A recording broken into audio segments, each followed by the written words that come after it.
Okay,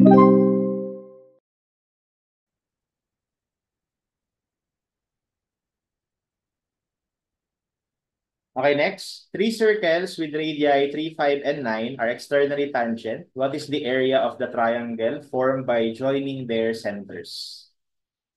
Okay, so simple lang ito. So meron daw circle, tatlo, externally tangent.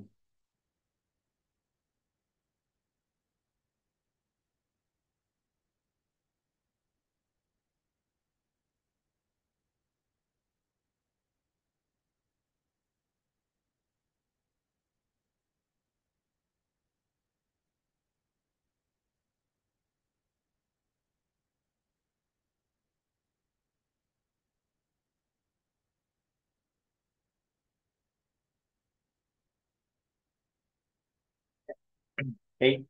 So pag sinabi externally tangent, tangent sila sa labas. Kasi pwede sila maging, pwede kasi internally tangent, ganito eh.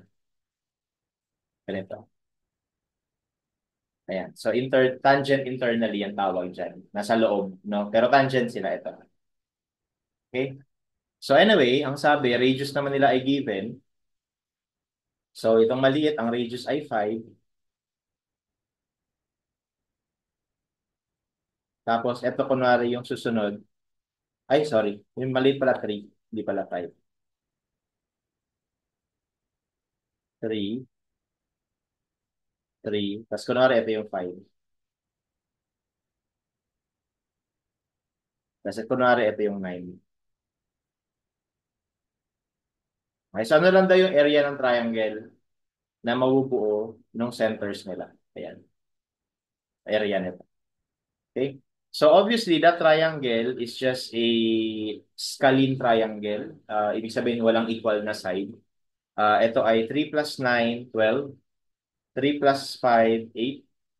5 plus 9, 14. So may triangle lang yan na merong tatlong sides. So dito, maraming way. Pwedeng mag-Heron's formula ka. Kung mag-Heron's formula ka,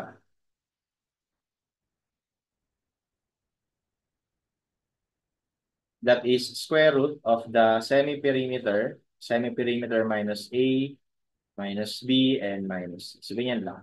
Tapos yung semi-perimeter is literal na half ng perimeter.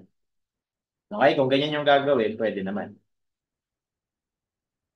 Square root ng tawagin pong A minus A. Yung A yung semi-perimeter ko.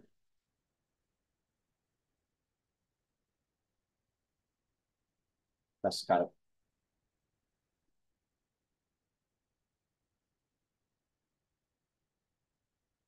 Ayan. So, that's the area. 47.9 or 48. No? Kung ayaw mo naman ng ganyan, pwede ka naman mag-scissors formula.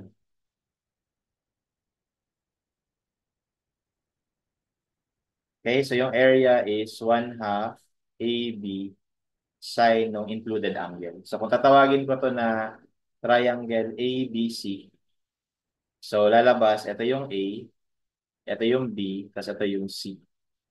So bali kung halimbawa, gagawin ko, ito i-consider ko, AB. So kailangan mo lang to angle to. Yun yung scissors, no? So AB, dalawang side, tapos yung angle na included sa kanila. So kung gano'n naman, kailangan mo lang hanapin ito. So syempre, magko-cosine law ka muna para mahanap yun, no? So kung nag-cosine law ako, arc cosine ng ito, 12 squared minus 8 squared minus 14 squared over negative 2 times 8 times 14. Yan yung angle. Tapos 1/2 AB sine nung nakuha ko. Parehas lang, 48. Pwede rin, no? So it depends on you. Kung gagamit ka naman dito ng 1/2 base times height, medyo matagal-tagal din gawin kasi kailangan mo maghanap ng altitude. Ito, kunyari, yung altitude na hahanapin mo, o di kaya ito, o di kaya ito. Tapos 1/2 base times height. Kaya lang, mas matagal. Kaya dito, pinakamadali, either herons or scissors. No? So our answer here would be letter C. Okay?